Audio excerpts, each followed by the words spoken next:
என்னோட யூடியூப் சேனலில் இருக்கிறதுக்கு ரொம்ப ரொம்ப நன்றிப்பா. ஸோ இது ரெண்டாவது வீடியோ டிஎன்பிஎஸ்சி மெயின்ஸ் எழுதுகிறவங்க அந்த general intelligence and reasoning sessions எழுதுகிறவங்களுக்கான வீடியோ இது. ஸோ ஒன்று போன வீடியோ மறந்துடாமல் ஃபஸ்ட்டு வீடியோவை போய் பாருங்கள். ஏன்னா இது ரெண்டாவது வீடியோ. ஃபஸ்ட்டு வீடியோவில் உங்களுக்கு தெளிவாக சொல்லியிருப்பேன். 65 கொஷின் உங்கள் எக்ஸாமில் கொடுத்துருக்கிற 27 டாப்பிக்லேருந்து 65 கொஷின் உங்களுக்கு டெஸ்ட்டு கொடுத்துருக்கேன். ஸோ ஃபஸ்ட்டு உங்களோட லெவல் என்னன்றது அந்த டெஸ்ட்டில் தான் தெரியும். மறந்துடாமல் இதுக்கு முன்னாடி போட்ட வீடியோவை ஒரு வாட்டி ஃபுல்லாக பாருங்கள். என்னென்ன சொல்லியிருக்கேனோ அது எல்லாத்தையும் பாருங்கள். அதுக்கப்புறமா இந்த ரெண்டாவது வீடியோ வந்து பாருங்கள். ஸோ இந்த ரெண்டாவது வீடியோவில் நான் என்ன சொல்ல போகிறேன்றது போன வீடியோவிலே சொல்லியிருந்தேன். அதாவது நம்ம சேனலில் என்னென்ன டாபிக்ஸ்லாம் முன்னாடியே போஸ்ட் பண்ணியிருக்கேன். ஸோ நீங்கள் மெயின்ஸ்க்கு சில பேர் ஆனால் நேற்று கூட ஒருத்தவங்க கமெண்ட் பண்ணியிருந்தாங்க, ஆனால் எப்போ பிளட் ரிலேஷன் சொல்லி தருவீங்க அப்படின்னு சொல்லிட்டு. ஸோ நீங்கள் தெரிஞ்சுக்கணும்ப்பா, எல்லா வீடியோஸுமே நம்ம சேனலில் லெசன் நம்பர் 1லேருந்தே நான் சொல்லி கொடுத்துருப்பேன். சரிங்களா? அதனால் அந்தந்த டாபிக்ஸை ஆல்ரெடி இருக்கிற பிளேலிஸ்ட் டாபிக்ஸ் போதுமான அளவு தான். நீங்கள் எந்த எக்ஸாமுக்கு படித்தாலும் சரி அந்த வீடியோஸ் போதுமான அளவு தான். ஸோ என்னென்ன டாப்பிக்லாம் நம்ம சிலபஸில் 27 டாபிக் கொடுத்துருக்காங்க. அந்த 27 டாப்பிக்கில் என்னென்ன டாப்பிக்லாம் நான் நடத்தியிருக்கேன்னு ஃபஸ்ட்டு கம்ப்ளீட்டாக சொல்லிடுறேன். அதுக்கப்புறமா இந்த டாபிக் நடத்தியிருக்கேன் இல்லையா, இப்போ லிஸ்ட் பண்ணியிருக்கேன்ல இந்த டாபிக், இந்த டாப்பிக்கை நீங்கள் கண்டுபிடிக்கிறது கஷ்டமாக இருக்குது நிறைய பேர் சொல்கிறீங்க. போன வீடியோலேயே சொல்லியிருந்தீங்க எங்கெங்கே இருக்குதுன்னு சரியாக தெரியலன்னு. ஸோ அதனால் இந்த 27 டாப்பிக்கோட பிளேலிஸ்ட்டு அப்படியே இந்த சேனலோட டிஸ்கிரிப்ஷனு கீழே இருக்கும். நீங்கள் சேனல் டிஸ்கிரிப்ஷன் இந்த வீடியோ இருக்குல்ல, இந்த வீடியோட டிஸ்கிரிப்ஷனை கிளிக் பண்ணிங்கன்னா டாபிக் 1, டாபிக் 2, டாபிக் 3 அப்படி வரிசையாக போட்டு என்னென்ன வீடியோஸ் என்னென்ன பிளேலிஸ்ட் இருக்குது என்னென்ன படிக்கணும் அப்படின்றத கம்ப்ளீட்டாக இது கீழே அப்படியே ஃபுல்லாகவே கொடுத்துருப்பேன். ஸோ மறந்துடாமல் இந்த டாபிக்ஸ் எல்லாம் பார்த்துருங்க. சரி, ஆல்ரெடி இது எல்லாமே போட்டாச்சு. ஸோ ஃபஸ்ட்டு நீங்கள் எந்த டாப்பிக்லேருந்து படிக்க ஆரம்பிக்கலாம் அப்படின்னு கேட்டிங்கன்னா, ஃபஸ்ட்டு நான் சொல்கிறது எம்பெடட் ஃபிகர் 24வது டாபிக். 24வது டாபிக் பார்த்தீங்கன்னா, இந்த எம்பெடட் ஃபிகர்ஸ் அப்படின்னா என்ன அர்த்தம் அப்படின்னு பார்த்தீங்கன்னா, ஏதாச்சும் இப்படி ஒரு ட்ரையாங்கிள் மாதிரி கொடுத்துருப்பாங்க. இப்படி கொடுத்துட்டு இந்த மாதிரியான ஒரு சில கோடெல்லாம் அப்படி கொடுத்துருக்காங்கன்னு வச்சுக்கோங்க. இந்த மாதிரி கோடெல்லாம் கொடுத்துட்டு இப்போது எத்தனை வந்து ட்ரையாங்கிள் ஃபார்ம் ஆகுது இப்படி ஏதாச்சும் ஒன்று கொடுத்துருப்பாங்க. இந்த மாதிரி ஏதாச்சும் கோடு மாதிரி கொடுத்துட்டு அவங்க என்ன கேட்பாங்க அப்படின்னு பார்த்தீங்கன்னா, இந்த ட்ரையாங்கிள்குள்ளே எத்தனை ட்ரையாங்கிள் இருக்குது, இல்லை டோட்டல் நம்பர் ஆஃப் ட்ரையாங்கிள்ஸ் என்ன ஃபிகர். இது வந்து எப்படி வேணாலும் இருக்கலாம். இப்போ நீங்கள் ட்ரையாங்கிள் மட்டும் கிடையாது, இப்படி ஒரு பாக்ஸ் கொடுத்துருக்காங்கன்னு வச்சுக்கோங்க. இப்படி ஒரு பாக்ஸ் மாதிரி கொடுத்துட்டு இதை அப்படி நாளாக பிரிச்சிருப்பாங்க. எத்தனை ஸ்கொயர்ஸ் இருக்குது, கொடுத்துருக்கிற இந்த இமேஜில் எத்தனை ஸ்கொயர்ஸ் இருக்குது அப்படின்னு கேட்பாங்க. இது எல்லாத்துக்குமே நம்ம ஜஸ்ட்டு வந்து இப்படியே பார்த்து அப்படி சொல்ல முடியுமா அப்படின்னு கேட்டிங்கன்னா, சில கொஷனுக்கு சொல்லலாம், ஆனால் சில கொஷனுக்கு சொல்ல முடியாது. அந்த மாதிரியான கஷ்டமான கொஷனுக்கு நம்ம என்ன பண்ணுவோம்னா ஏபி போடுவோம். ஏ பி சி டி இ எங்கெல்லாம் பாயிண்ட் ஜாயிண்ட் ஆகுதோ அங்கெல்லாம் பார்த்தீங்கன்னா ஒரு நம்பர் போட்டுட்டு இப்போ என்ன பண்ணுவோன்னா ஏபிஎஃப்இ அப்படின்றது ஒரு ஸ்கொயர், அதே மாதிரி பிசிஇடி அப்படின்றது இன்னொரு ஸ்கொயர். அப்படி தான் நம்ம எழுதிட்டு வருவோம். அதுதான் ஈஸி, தப்பு பண்ணக்கூடாது. தப்பு பண்ணாமல் போடுறதுக்கான ஒரு மெத்தட் இது தான். ஏன் அப்படின்னா நம்ம மைண்டில் போடும்போது இது ஒரு ஸ்கொயர், இது ஒரு ஸ்கொயர், இது ஒரு ஸ்கொயர், இது ஒரு ஸ்கொயர், ஒருவேளை பெரிய இமேஜாக இருக்குன்னு வச்சுக்கோங்களேன், ஆல்ரெடி எடுத்த நம்பரே நம்ம திருப்பி எடுத்துருவோம். ஸோ அதனால் இந்த மாதிரி நீங்கள் எழுதி பழகிட்டிங்கன்னா, ஸோ நம்ம சேனலில் பார்த்தீங்கன்னா ட்ரையாங்கிள்ஸ், ஹவு மெனி ட்ரையாங்கிள்ஸ் அப்படின்னு சொல்லி வீடியோ நம்ம டிஸ்கிரிப்ஷனில் இருக்கும் பாருங்கள். How many triangles, how many squares, இந்த மாதிரியான கொஷின் எங்கே பாயிண்ட் வைக்கணும், எப்படி ஏபிசிடி மார்க் பண்ணணும், மார்க் பண்ணதுக்கப்புறமா ஒவ்வொரு பாயிண்ட்டை ஃபிக்ஸ் பண்ணிவிட்டு மற்ற எத்தனை ட்ரையாங்கிள் இருக்குதுன்னு பார்க்கணும். சரிங்களா? அதான் அந்த வீடியோவில் சொல்லியிருப்பேன். ஸோ 6 லெசன் கிட்ட நான் போட்டிருப்பேன். How many triangles, how many squares, அது எல்லாமே தமிழ்லேயே தான் இருக்குது. ஸோ மறந்துடாமல் 24வது டாபிக் எம்பெடட் ஃபிகர்ஸ் அப்படின்ற டாபிக் ஃபஸ்ட்டு போய் படிச்சிருங்க. ஓகேவா? அடுத்தது பிளட் ரிலேஷன் அப்படின்னு ஒரு டாபிக் இருக்கும். ஸோ அது எத்தனாவது இடத்துல இருக்குது அப்படின்னு பார்த்தீங்கன்னா 4வது டாபிக். சரிங்களா?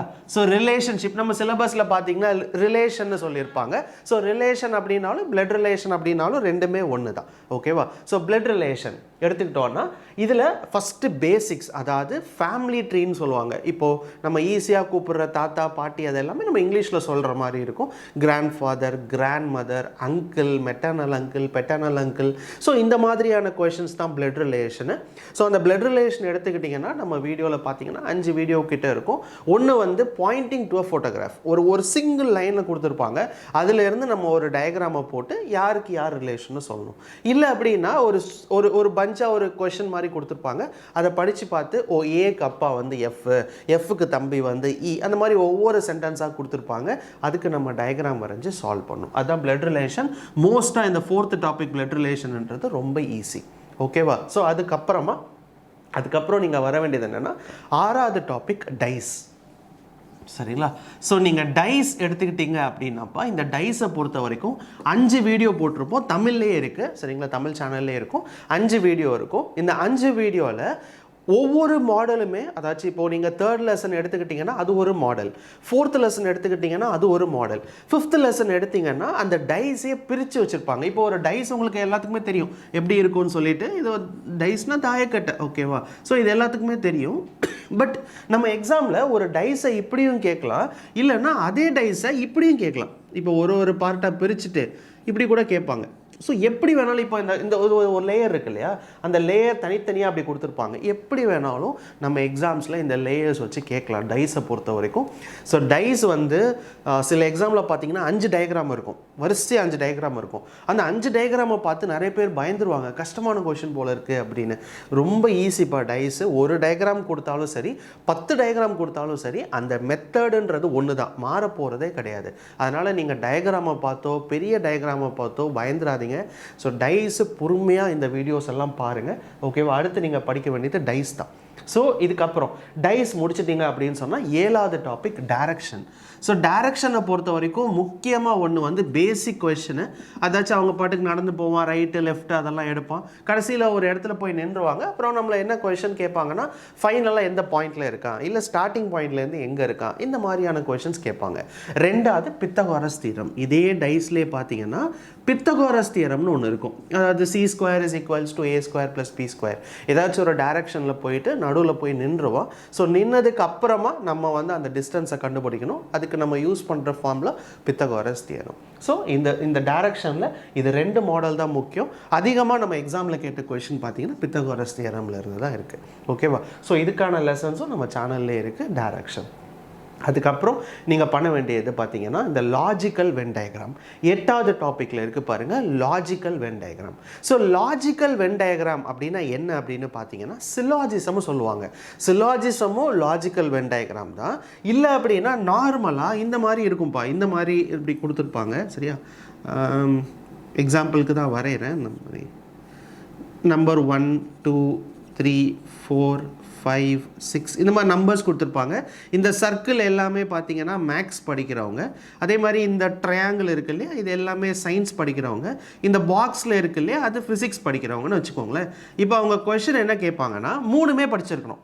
சரிங்களா? எத்தனை பேர் மேக்ஸும் படிச்சிருக்கணும், ஃபிசிக்ஸும் படிச்சிருக்கணும், சயின்ஸும் படிச்சிருக்கணும். அப்போ எத்தனை பேர் அப்படின்னு கேட்பாங்க. அப்போ என்ன பண்ணணும், 3மே ஜாயிண்ட் ஆகிற இடம். இப்போ இந்த ஜாயிண்ட் ஆகிற இடம் 4 எடுத்திங்கன்னு வச்சுக்கோங்களேன், இந்த 4ல் மேக்ஸும் இருப்பாங்க, ஃபிசிக்ஸும் இருப்பாங்க. ஆனால் இங்கே இருக்கிற 5 எடுத்துக்கிட்டிங்கன்னு வச்சுக்கோங்களேன், சயின்ஸும் இருப்பாங்க, ஃபிசிக்ஸும் அந்த பாக்ஸ்குள்ளே தான் இருக்குது, இந்த மேக்ஸ்குள்ளே தான் இது இருக்குது. அப்போ அந்த 5 பேர் பார்த்தீங்கன்னா 3 சப்ஜெக்ட்டும் படிக்கிறவங்க. ஸோ இது லாஜிக்கல் வென் டயக்ராமில் வரும். இதே லாஜிக்கல் வென் டயக்ராமில் சில்லாஜிசமும் வரும். ஸோ சில்லாஜிசம் லாஜிக்கல் வென் டயக்ராம் தான். இல்லை இந்த மாதிரியான கொஷனும் சில எக்ஸாம்ஸில் லாஜிக்கல் வென் டயக்ராம் தான் சொல்லுவாங்க. ஸோ அதனால் நீங்கள் பண்ண வேண்டியது 2மே படித்து வச்சுக்கோங்க. சில்லாஜிசம் இருக்கு இல்லையா, சில்லாஜிசமோட சம்மு ஆல் நிறைய வாட்டி சொல்லியிருக்கேன். சில்லாஜிசம் ரொம்ப கஷ்டமாக படிச்சுட்டு போயிடாதீங்க. Some all no, some not, அதே மாதிரி பாசிபிலிட்டி, இதை மட்டும் நீங்கள் தெரிஞ்சு வச்சுக்கிட்டா போதும். சரிங்களா? ஸோ இது எல்லாத்துக்குமே ஸ்டார்டிங்லேருந்து வீடியோ இருக்கும். First video, second video, third video, அதே மாதிரி ப்ராப்ளம் தான் போட்டிருப்பேன். 4th video, 4th 5th video போட்டிருப்பேன்னு நினைக்கிறேன். ஸோ பொறுமையாக நம்ம தமிழ் சேனலில் இருக்கிற அத்தனை வீடியோஸும் சில்லாஜிசம் பாருங்கள். எதுக்காகவும் சில்லாஜிசம்மை நீங்கள் ஒரு நெட்லையோ இல்லை ஒரு டீப்பாக சர்ச் பண்ணி படிக்க ஆரம்பிச்சிங்கன்னா சில்லாஜிசம் ரொம்ப கஷ்டமாக இருக்கும். ஏன்னா யூபிஎஸ்சி எக்ஸாம், கேட் எக்ஸாமுக்கும் சில்லாஜிசம் இருக்குது, டிஎன்பிஎஸ்சி எக்ஸாமுக்கும் சில்லாஜிசம் இருக்குது. ஆனால் எக்ஸாமோட லெவல் வேறு. ஸோ நீங்கள் படிக்கிற டிஎன்பிஎஸ்சினால் அந்த லெவலுக்கு படித்தா போதும். அதனால் தேவையில்லாமல் கஷ்டமான கொஷினை சால்வ் பண்ணி நீங்கள் குழப்பிக்காதீங்க. முடிஞ்ச வரைக்கும் ஈஸியான சில்லாஜிசம் கொஷின்ஸே போதுமான அளவு, ஓகேவா? அதான் லாஜிக்கல் வென் டயக்ராம். சரிங்களாப்பா? இதுக்கப்புறம் இருக்கிற ஒரு சில மேத் ஆப்ரேஷன் அப்படின்னு சொல்லி 18வது டாபிக் 19வது டாபிக் இருக்கும்.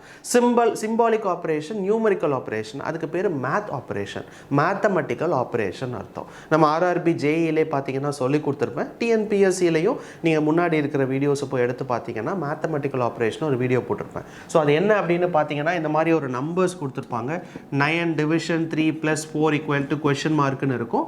ஸோ அவங்க என்ன சொல்லலாம்னா எங்கெல்லாம் டிவிஷன் இருக்கோ அதை சப்ராக்ஷனாக மாற்றணும், எங்கெல்லாம் அடிஷன் இருக்கோ அதை மல்டிப்ளிகேஷனாக மாற்றணும், அதுக்கப்புறம் அந்த கொஷினை போடுங்க அப்படின்னு சொல்லுவாங்க. ஸோ நம்ம அதெல்லாம் மாற்றிட்டு பாட்மாஸ் ரூல் அப்ளை பண்ணி சால்வ் பண்ணுவோம்.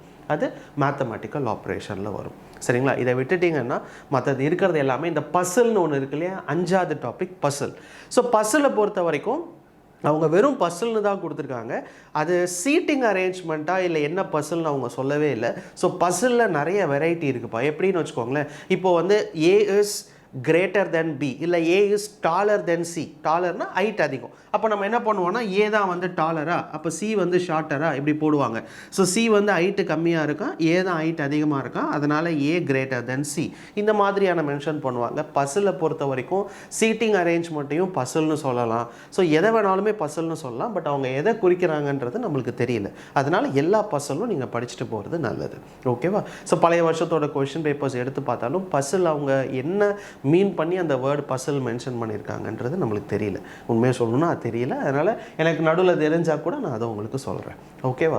ஸோ இதுக்கப்புறமாப்பா மற்ற கொஷின்ஸ் எல்லாம் எடுத்து பார்த்தீங்கன்னா கோடிங் டீகோடிங் 3வது டாபிக் இருக்குல்ல, அந்த கோடிங் டீகோடிங்கும் ஃபஸ்ட்டு டாப்பிக்கும் 3வது டாப்பிக்கும் பார்த்தீங்கன்னா ஓரளவுக்கு ஒன்று தான். ஃபஸ்ட்டு டாபிக் பார்த்தீங்கன்னா அனலாஜின்னு இருக்கும், 3வது டாபிக் பார்த்தீங்கன்னா கோடிங் டீகோடிங்னு இருக்கும். இந்த அனலாஜிக்குள்ளே இருக்கிறது தான் இந்த கோடிங் டீகோடிங்.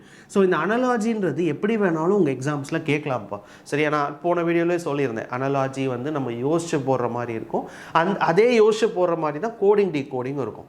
பட் கோடிங் டீகோடிங்குள்ள ஒரு மாடல் இருக்கும்.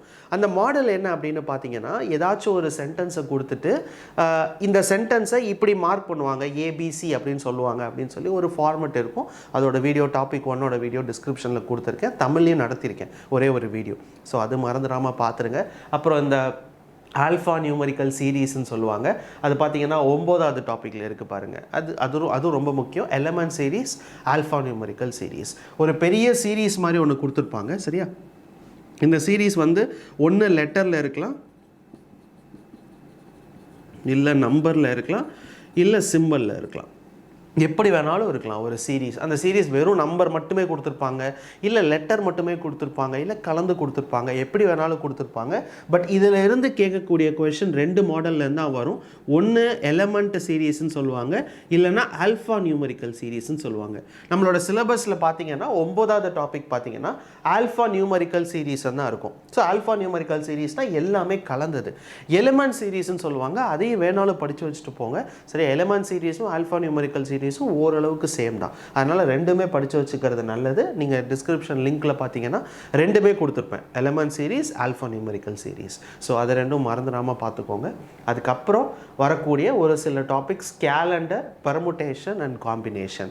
ஸோ கேலண்டர் பார்த்தீங்கன்னா 13வது டாபிக் கேலண்டரு. ஸோ இந்த கேலண்டரை பொறுத்த வரைக்கும் நம்ம சேனலில் 4-5 வீடியோ கிட்ட போட்டிருப்பேன். ஸோ பொறுமையாக நான் எப்படி சால்வ் பண்ணுறேனோ அதை கற்றுக்கிட்டு அதே மாதிரி போடுங்க. சில பேர் ஷார்ட்கட்ஸ் படித்து வச்சுருப்பாங்க, அந்த ஷார்ட்கட்டை வச்சு எல்லா கொஷினும் சால்வ் பண்ண முடிஞ்சிச்சுன்னா நீங்கள் ஷார்ட்கட் படிச்சுக்கோங்க. சரியா? இந்த கொஷின் எல்லாம் ஷார்ட்கட்டில் போடலான்னா, ஆனால் இதெல்லாமே ஷார்ட்கட்டில் ஆன்சர் வரல அப்படின்னா அந்த மெத்தட் வேண்டாம், நார்மல் மெத்தட் படித்து வச்சுக்கிறதா நல்லது. டைம் எடுக்கும். நீங்கள் ஒரு 15-30 செகண்ட் இல்லை ஒரு 45 செகண்ட் கூட ஒரு கொஷனுக்கு டைம் எடுக்கும். பட் கரெக்டாக ஆன்சர் போட்டுடலாம். சரியா? ஈஸியாகவும் போட்டுடலாம்.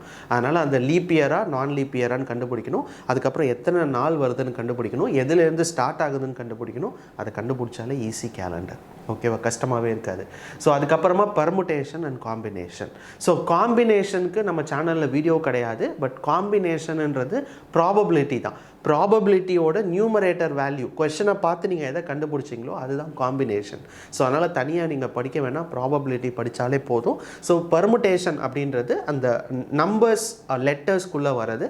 அதில் ஒரு 7 வீடியோ கிட்ட போட்டிருப்பேன். Vowels comes together, vowels cannot comes together, இந்த மாதிரியான எத்தனை பேட்டர்னில் ஃபார்ம் ஆகும். இப்போ கேட் அப்படின்னு ஒரு வேர்டு இருக்குன்னா இந்த கேட்டுன்ற வேர்டை எப்படியெல்லாம் மாற்றி எழுதலாம். ஸோ அப்போ நம்ம 3 ஃபேக்டோரியல் 6 வகையில் மாற்றி எழுதலாம் அப்படின்னு சொல்லுவோம். இது எல்லாமே எதில் வருது அப்படின்னு பார்த்தீங்கன்னா பெர்முடேஷனில் வருது. ஓகேவா? ஸோ இதுக்கப்புறமா எல்லா வீடியோவுமே இருக்குப்பா. நீங்கள் பண்ண வேண்டியது பொறுமையாக உட்காந்து நம்ம சேனலில் பார்க்க வேண்டியது தான்.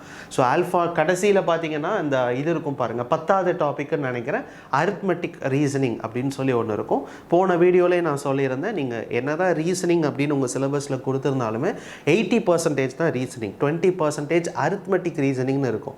அரித்மெட்டிக்னாலே மேக்ஸ் தான், மேக்ஸில் வர ரீசனிங். ஸோ மேக்ஸில் வர ரீசனிங் அப்படின்னு நீங்கள் எடுத்திங்கனாலே கொஞ்சம் சில டாபிக்ஸ் ஆப்டிடியூடில் நீங்கள் படித்து தான் ஆகணும்.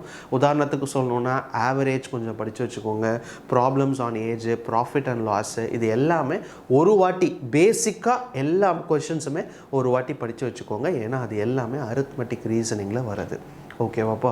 ஸோ இது தவிர மற்ற இருக்கிற டாபிக்ஸ் எல்லாம் நம்ம சேனலில் வீடியோ இல்லை, சரிங்களா? அதை நான் முடிஞ்ச வரைக்கும் உங்களுக்கு எப்போ டைம் கிடைக்குதோ நான் சொல்லித்தரேன். எக்ஸாம்ஸ்க்கு முன்னாடி முடிஞ்ச வரைக்கும் சொல்லிக் கொடுக்க பார்க்குறேன். பட் நீங்கள் பண்ண வேண்டியது இந்த டாபிக்ஸ் எல்லாம் படிங்க, டைம் வேஸ்ட் பண்ணாதீங்க, சரியா? எல்லா டாப்பிக்குமே வீடியோஸ் இருக்குது, பொறுமையாக நீங்கள் உட்காந்து டைம் எடுத்து படித்தாலே போதும். ஃபஸ்ட்டு ஒரு நோட்டை எடுத்து எல்லா டாப்பிக்கும் அதை டேபிள் போடுங்க, என்னென்ன டாபிக்ஸ்லாம் நம்ம சிலபஸில் கொடுத்துருக்காங்களோ டேபிள் போடுங்க. ஒவ்வொரு டாப்பிக்காக படித்து டிக் போடுங்க, அதை எழுதி வச்சுக்கோங்க. ஏன்னா எக்ஸாம் டைமில் நம்ம டக்குன்னு ஒரு வாட்டி அந்த நோட்டை ரிவைஸ் பண்ணாலே போதும். அதனால் நோட் போட்டு ஒவ்வொரு டாபிக் எழுதி அந்த டாப்பிக்கில் நம்ம என்ன படிச்சிருக்கோம், சில வீடியோவில் சொல்லியிருப்பேன் இதெல்லாமே முக்கியம்ப்பான்னு சொல்லிவிட்டு அந்த முக்கியமெல்லாம் நோட் பண்ணி வச்சுக்கோங்க. ஸோ ஒரு ஸ்ட்ரெச்சாக ஒரு டாப்பிக்குக்கும் ஒரு 2 to 3 hours உட்காந்திங்க அப்படின்னு சொன்னால் ஈஸியாக முடிச்சிடலாம். ஒரு நாள் உட்காந்திங்கன்னா 3-4 டாபிக் முடிச்சிடலாம்ப்பா. ஓகேவா? ஒரு 10 நாள் போதும் இந்த மொத்த ரீசனிங்கை முடிச்சுட்டு நீங்கள் மற்றதை படிக்க ஆரம்பிச்சிடலாம்.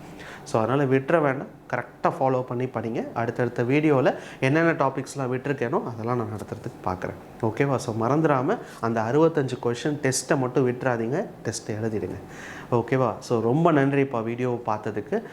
அடுத்த வீடியோவில் உங்களுக்கு ஏதாச்சும் டவுட் இருந்துச்சுன்னா என்கிட்ட கமெண்ட் செக்ஷனில் கேளுங்க, நான் முடிஞ்ச வரைக்கும் ரிப்ளை பண்ண பார்க்குறேன். ஸோ ஏதாச்சும் உங்களுக்கு டவுட் இருக்குனாலும் சொல்லுங்கள், நான் கிளியர் பண்ணி தரேன். ஓகேவா?